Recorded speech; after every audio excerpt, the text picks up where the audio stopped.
People will run to everything except themselves. They will get out of one relationship and jump right into another one. They will be mad at one person and run right into another one.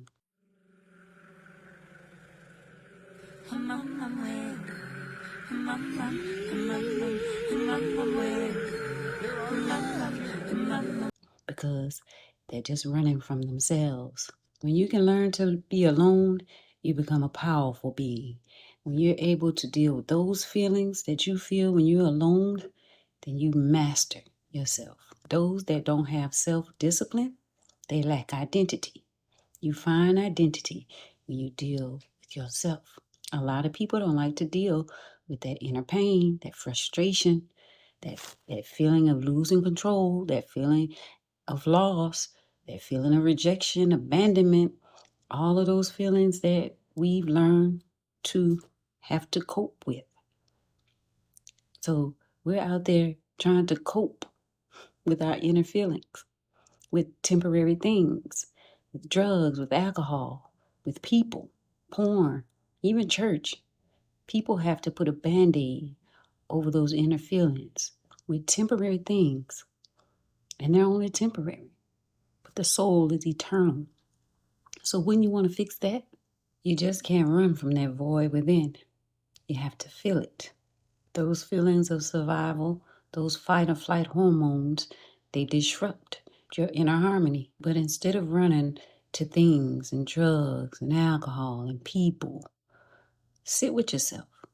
Learn to be still.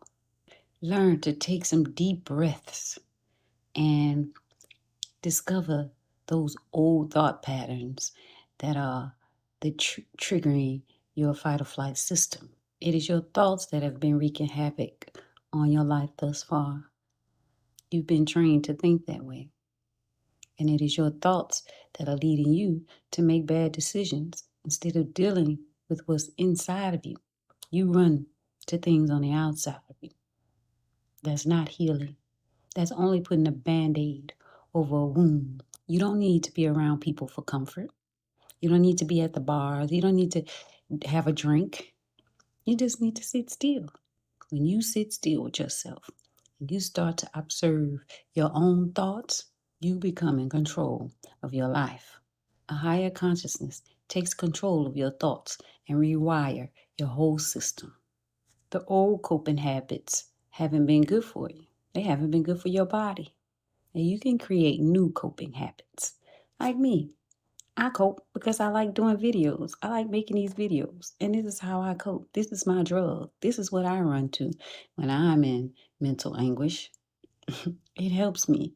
So having a purpose, doing something that you love, these things you were born to create. Creating is a load of dopamine. This can help you create something. Do what it is that you like to do. Discover it. Sit still with yourself and discover who you are. Silence the old thought patterns. Create new ones.